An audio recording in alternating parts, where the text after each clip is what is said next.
It doesn't matter what you buy, just get on the property ladder. It's one of the worst pieces of property advice you can get. In this episode, we're going to explain why.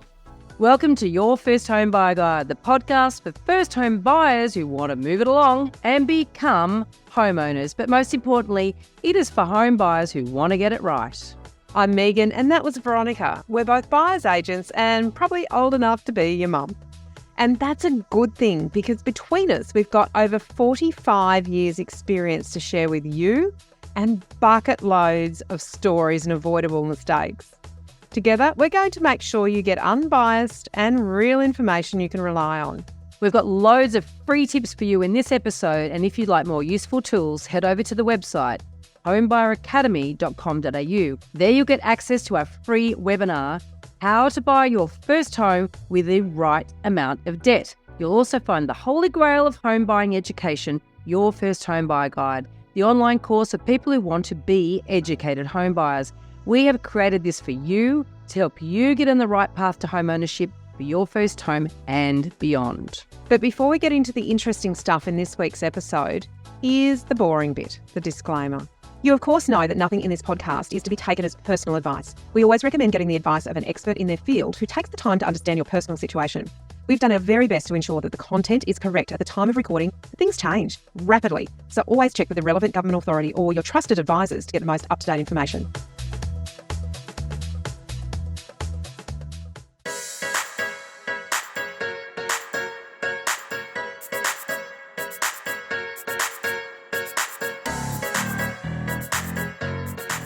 Today we're talking about why getting onto the property ladder at all costs is a bad idea.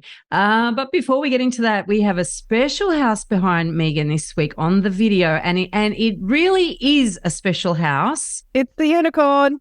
Well, yes, for a very special reason for very special people. It is. This is what you are all here for, to find out how to buy your first home. Now, this is what Nick and Grace have done.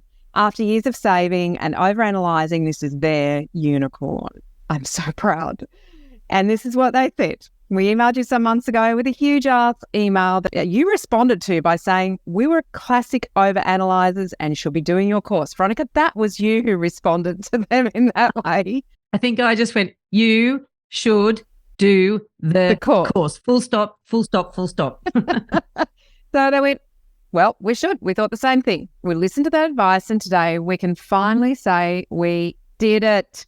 Today we finally bought our unicorn house 8 weeks after they started the course. Amazing. Now, what they said was, what your course did was straighten us up a bit. It was what we needed as we continued to battle disappointment after disappointment. We walked away from doing the course feeling like we had done everything right and we knew what we needed to do moving forward. It was especially helpful in those last steps of the negotiation. Hang in there. Don't be scared of the negotiations. That's what Nick and Grace are telling you. Anyway, instead of writing another huge email telling many stories about the last many months of intensive research, fact-finding and inspections, we just wanted to say thank you for what you do. Oh my God, that makes my heart so warm. This is their unicorn. And there it is. In the video behind Meighan is their very first home, which after years and years and years of agonizing and saving, they, after 8 weeks, got their head in the game, went through the process, moved forward with confidence. Missed out a few times. It wasn't straightforward. Let me tell you, this course cost $990 and we get quite a few people emailing saying, oh, it's a lot of money given that we're trying to save to buy a home. You can save way more than $990 if you know how to negotiate properly. Yep. Like, honestly, it's just a drop in the bucket. Okay, that's going to go past you in a heartbeat. Oh, yeah. Anyway, all right. Let's get into this one. Yes, Nick and Grace were avid listeners in the podcast and thank you so much for listening. You're probably not listening anymore because they're bored. They're going to be on the show. Yeah, we're going to get them on the show. Do a case study. It's been a while since we've had a first-time buyer that's been game enough to get on the show, but that's probably because we've only recently restarted the campfire where we're talking to our students every week. And so when they know us more personally than just through the end of the podcast, then they're braver. So we're not as scary. So we're really looking forward to bringing their story to you in the next couple of months. Right now, so these guys stopped overanalyzing and started taking the right steps, but it was very hard to get their first step on the ladder. And, there is a lot of, these guys overanalyzed, as opposed to people that are thinking, just throw caution to the wind and just get on the property ladder because prices are starting to rise again. And we totally get it. When prices are rising faster than you can save, plus with every interest rate rise, the borrowing capacity has been falling, and it feels like your dream of owning a home is slipping away. Yeah. And people say, just buy anything. Yeah. Just get on the ladder. And hurry. Seems to make sense, right? It does, doesn't it? Prices are rising, get in, buy anything. It totally makes sense. In fact, yesterday I literally went to a podiatrist and he said, "What do you do?" And I went, "I'm a property expert." Well, actually, I didn't say that. I never say that really, but just did then. You say that to anybody. No, I'm a real estate agent who puts together programs to help people make better decisions. That's really what I usually say. And he said, "Oh, well, prices are rising. You just got to get on the ladder, don't you? You just got to buy anything." And I went, "Oh, the it's so podiatrist is giving that advice." The podiatrist said that to me, and I went, "It's so interesting that you should say that because we've been putting together the script for this podcast on exactly that. And here's why that's a bad idea." And I said it to him, and he went, "Oh my God, I never thought of it like that. That's so true." It's a classic case of you don't know what you don't know. There's an expert in his field. Yes. He is an expert of feet and functionality and I'm taking his foot advice. Yes, but should he be giving property advice? No. All right. So why is buying just anything to get on the ladder bad advice? Well, for starters, Veronica, as you've just pointed out, it's usually given by people who don't know everything that they don't know. So you and I go into a lot of situations going, "Oh, I know there's an issue here, or I'm a bit concerned about that. I don't know the answer to that, but I know the people that I need to go to who are experts in their field who can help me nut through and find the right answer." We know what we don't know when we encounter situations in property. When I look at my feet and they're sore, I don't know what's wrong with me. I go to the person who can help me uncover what the problem is. I just know that I've got a problem with my feet.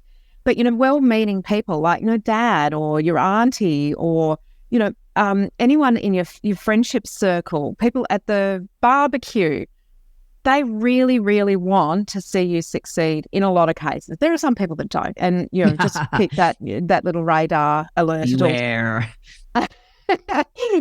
Beware the well-meaning but undermining. But people who really do, well-meaning.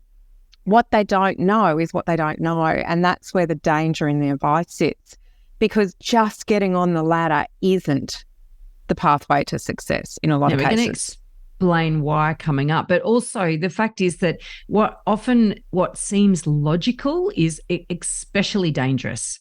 And that's because this does seem really logical. And another type of person that will often give this advice is an inexperienced property advisor. So if we go back to my podiatrist example, right, I've had this problem with my heel for a long time, right? And I have gone to another foot specialist who is not a heel specialist. That foot specialist had me doing all these stretches, which has actually made the problem worse. It's aggravated it. Yesterday, I went to a heel specialist. Now, it's actually, can't think what it's called now. But anyway, he then explained to me why the stretches I were doing was aggravating the problem. Like, so he's an absolute specialist in where the pain is, right? And it's a bit like with property advisors. There's lots of advisors out there, the generalists. They might know a bit about property data. They might know a little bit about all markets, or it might be a sales agent, not a buyer's agent, or it might be, a mortgage broker, not a financial planner, or whatever. There's lots of people with some level of property expertise, but if they don't have the right type of expertise, they can be giving the wrong advice, right? And also friends who think they've done really well because they bought one property. And that's great, but they're also looking for social proof that what they did was the right thing. And that's a really dangerous place to step into, because you don't need to do the same thing as someone else. You need to do the right thing for you. And by all means, I think it's really interesting to take in lots of different opinions and lots of different thoughts and lots of different ideas, but they have to work for you. And that's very much what we, talk constantly about, is it has to be right for you and the right steps in the right order. But people who think they've done well actually won't know if they've done well or not for another 10 years. It's not until they actually divest the property that they might have done well, but compared to what? What's the benchmark that they've done well against? Yeah. A lot of people think that just buying a property is their success. but it isn't. The true success comes down the track when you need to upgrade. How well have you really done? So the other thing too is that there's people that give this advice who they want you to throw caution to the wind and buy from them. So potentially pushy salespeople, or they're trying to create FOMO because they just want you to act. And basically stop wasting my time. Just, get on the ladder. Just get on the ladder. Just get on the ladder. Don't just get on the ladder. Yes. That's what we're trying to say. Why is this bad advice? And the reason it's bad advice is because it is an actual fact that not all properties are good to buy, right? We can prove it. There's lots of data to prove this, but there's also lots and lots of anecdotal evidence to prove this. And the property could be wrong for you, or it could just be wrong because it's actually not a good investment. Yeah. Those two aren't mutually exclusive, but often one can be right and the other one can be wrong. Therefore, the whole picture, the whole thing in relation to your future isn't the right step on the ladder. Because getting the first property right, even though it's something that you're looking at living in, you still have to have your investor hat on. You have to think, because it's a huge amount of money, Veronica. You spend a long time saving that deposit, and a mortgage is a massive commitment. So it has to work for you. It has to work from you, not only from your livability, your lifestyle, your stage in life, where you're going to be in 5, 10 years. All of those things are part of the process, but it actually has to work for you for the next step as well, because the first step on the ladder, if you get that bit wrong and you sort of rush into it, you've made a commitment to something that might actually hold you back for your next step on the ladder.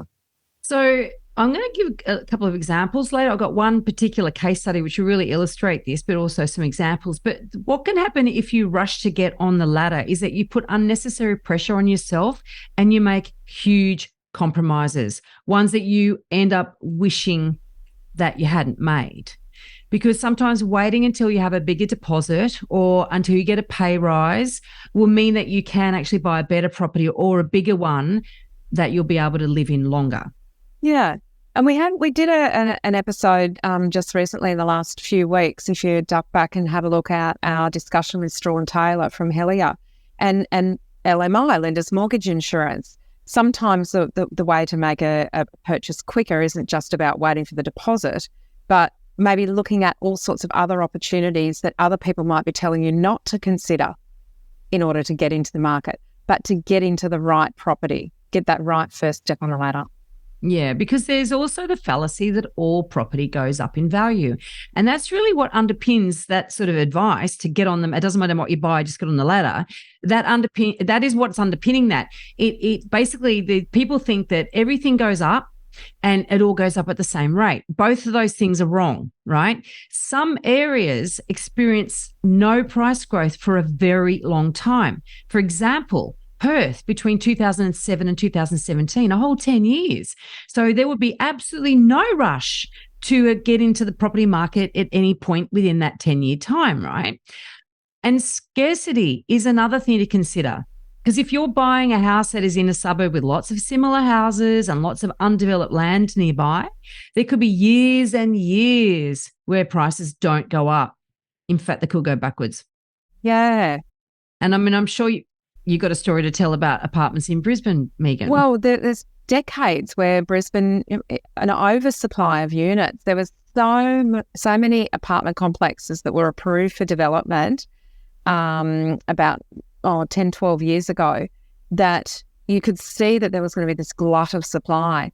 And as the developers actually started realising their sales, people were paying quite over the odds in terms of getting themselves what they thought was on the ladder. So they were very much product, 2-bedroom, 2-bathroom apartments in areas where those sorts of products weren't highly sought after and were already heavily supplied.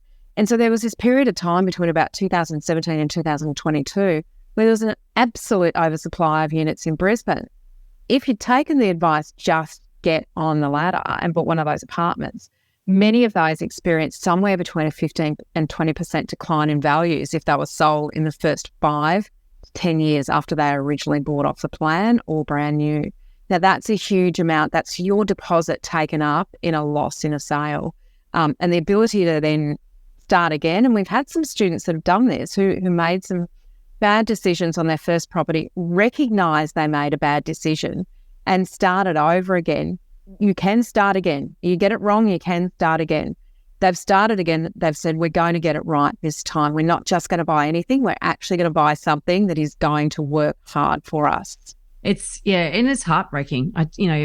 We all know. I mean, all of you know. You're listening. You're first home buyers, or some of you aren't first home buyers, but all of you are trying to get into the market, and you know how hard it is, right? So you do it, and then you find that you may as well not have. You're actually in a worse position because you did it. That's what we're saying to you. Yes, get on the ladder, but make sure what it is you buy is a good asset, a good property, right? So let's run through some examples, I guess, of how you could make a huge mistake. As I said, I've got a case study coming up for you. So how could you make a huge mistake just by getting on the ladder? The first example is you could buy a tiny one-bedroom apartment because it's all you can afford, and then you meet someone, and then you have a baby, and then the cost to sell and buy again eat up all the gains that you've made, and potentially you can't actually do it. But potentially a deposit as well. Mm. Yeah, it generally costs about 5% to get in and about 5% to get out. If you roughly work on those numbers, it'll tell you how much to get out. Oh, there you go. So depending on hang on, agent's sorry, it's commission. 8% to get in total costs and 3% to get out. Forget what I just said. It's a lot of money. It's a lot of money. Yeah, roughly work on those numbers. 5% in. I know. See, I'm getting myself confused. 5% in, 3% out, which adds up to 8%, but that's assuming no price growth. Just block your ears for everything I just said. Let's go back to about 5% in, 5% out. That'll give you a bit of a buffer. That'll do. Now, the next big mistake is to buy a block of land miles away from your established network and job and waiting for years for it to be subdivided so you can start to build. Now, in the meantime, potentially build costs have gone up. And maybe you've got a job even further away that you have to sell up and buy.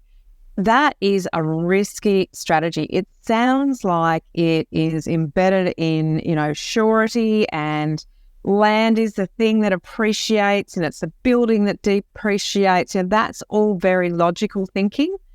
But when you look at the supply and demand, and there's a huge amount of talk about supply and demand in the marketplace at the moment, because the realisation is that when something is undersupplied, prices go up where the demand is still strong. And when things are oversupplied, like those units, those apartments in Brisbane that I talk about, when they're oversupplied and there wasn't the demand for them, the prices go down. So where you're looking at a block of land a long way away from established areas and existing infrastructure, and there's a lot more of that to be released, that supply will come on and it will affect the price of something that you've bought if the same thing is easily reproduced. Now, we talk about scarcity. Scarcity is in an established area where you can't easily reproduce it. Land in greenfield areas where new subdivisions can be done, that's easily reproduced. Yeah.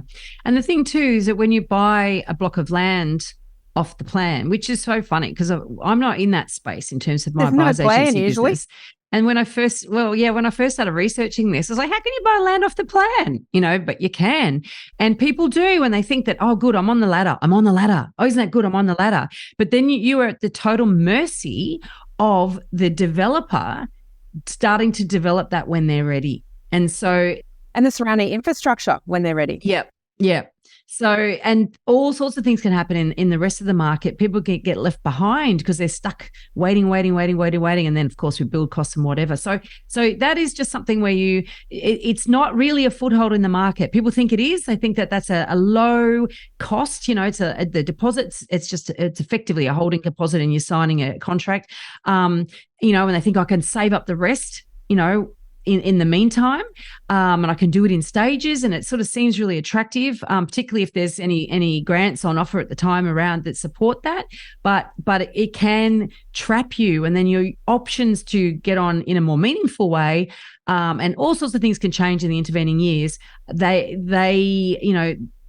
can lead to great regrets. Put it that way. Yeah, it's a long time sometimes to wait for these as well. Yeah, and in a similar way, the third way in which it's not a good idea to jump onto the ladder at any price is when you buy an off-the-plan apartment, same deal, that there's a period of time between when you put your deposit and sign the contract, and then it could be a couple of years by the time it's finished, and you could outgrow it. even before it's finished, let alone if the market falls and it's worth less money than what you paid, and then you have to borrow more money from your parents to settle. Anything can happen in the intervening time. It can. And I think the other thing is, you talk about you could outgrow it, the price could fall, but you're also really restricted then. So if you do come across something that is better, you are tied to that property, and your borrowing capacity to purchase something else is restricted by what you haven't even bought yet.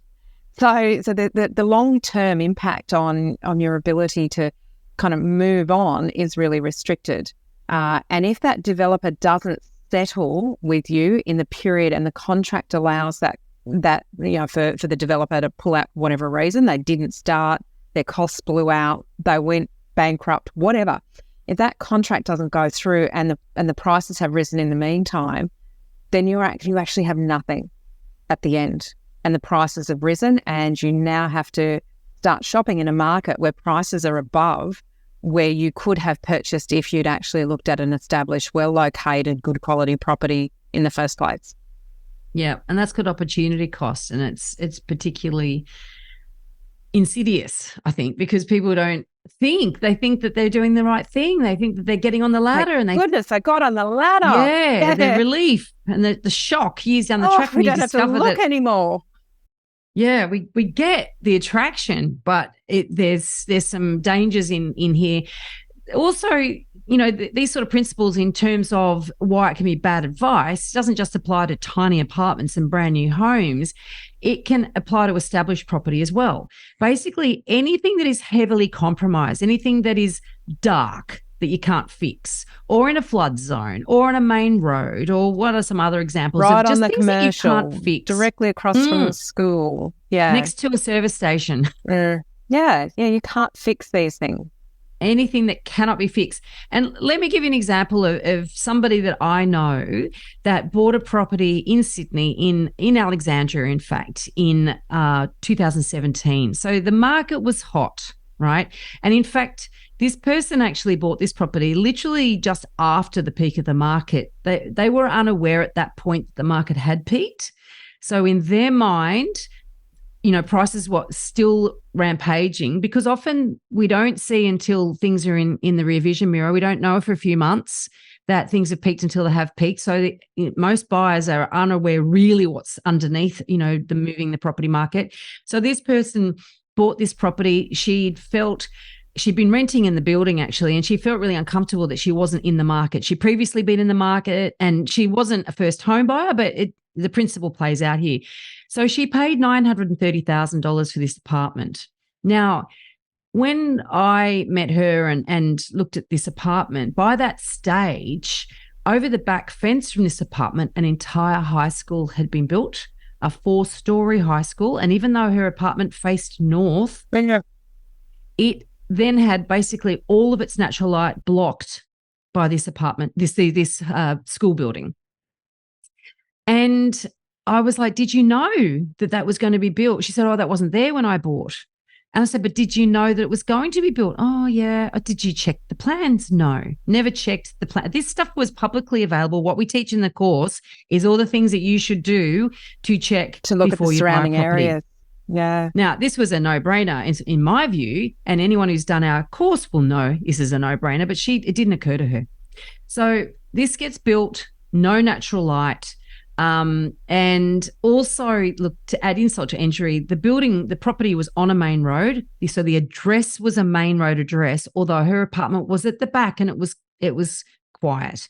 So a lot of these buildings you see advertised to say, it's got this terrible address, and people will go, oh, don't want to go there. But the agent will always say, at the rear, whisper quiet, blah, blah, blah. And that's sort of, it did apply. It was quiet, but it had a school over the back fence that was 4 stories high. And so when she decided to sell it, she worked through it was after COVID. She sold it in the beginning of 2021. She realized by then that she'd made a mistake with this as a property, as an asset. And so she decided to sell it and went to auction And there was only one buyer that showed up. And incidentally, when she bought it, she was the only buyer as well. And she had not read my book in fact, my book wasn't released at the time she bought it. Yeah. She hadn't read my book, which is free for everybody. Well, she didn't go there and see who registered. She didn't realize she was the only bidder. It was only afterwards when she realized she was the only bidder. And, they used a vendor bid and she didn't know what a vendor bid was, and she bid against the vendor bid. All classic mistakes that our students will not make because you will know better. And so she paid $930, goes to auction. There's only one other buyer there. It's an investor. And this investor was also foolish. This investor believed that Alexandra is a great place to invest because this investor apparently works on the metro. There's a new metro going in there. He was convinced that because there was new infrastructure going in, that this is a suburb that's going to take off. What that investor failed to look into was how many other units are about to be developed in the same suburb. So the investor's focusing on one aspect. But anyway, they paid $15,000 less than she paid. So she took a hit, not just on the stamp duty and all the holding costs, but also on the purchase price. So she sold it for less money. Right. Now, in the intervening time, obviously it hurts to sell a property at a loss, but I drove past that building only last week and I saw another signboard out there. And I thought, I wonder if there's been any sales since her one. So that was February 2021, I think it was. And there had been one on the same floor, same aspect, same problem with the school over the back fence at the other end of the block. And it sold in August 2022. So about 18 months later, in fact, absolutely 18 months later, the market had gone up a hell of a lot and then come down a bit. But in all things being equal, it probably should have sold around the same price, basically, based on what the market had done, right? However, it sold for $865,000. So it dropped another $50,000. Oh, a supply of uncompromised property, perhaps? That's it. It's just, that's the thing. People are competing, and that property, which is heavily compromised, is falling in value in a marketplace where some other properties are increasing in value and other properties are staying the same. It fell. And so the important lesson there, it just demonstrates that getting on the market at all costs is not always a good idea, but also sometimes, holding on to property, waiting for it to come good is not always a good idea either. Yeah, that's a hard one. That's a topic for another podcast. Because it's really hard when you know that things are going up around you. It's really hard to say, but I have to look really carefully at this, actually analyse it and say, is this doing as well as everything else around it? And sometimes, taking that hard hit is better to be done sooner rather than later. And that's what she did do. So in the beginning of 2021, that's exactly what she did do. She'd realised she'd made a mistake and got out, and you could see that effectively that saved her $50,000 in doing so. But the very fact that she had to make that tough call was because she had that sort of attitude, just get on the market, it doesn't matter what you buy.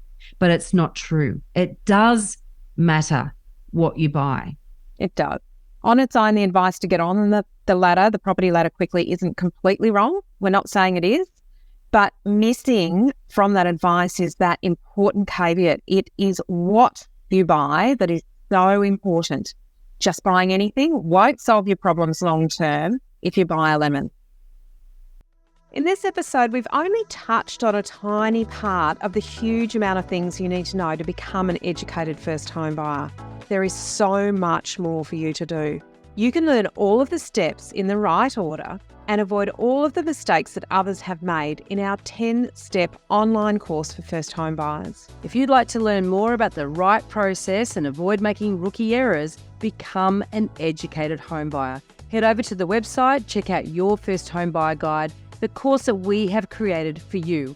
And don't forget to subscribe to the podcast so you won't miss an episode. And if you've liked what you've heard today, please give us an iTunes review. It helps other people find us.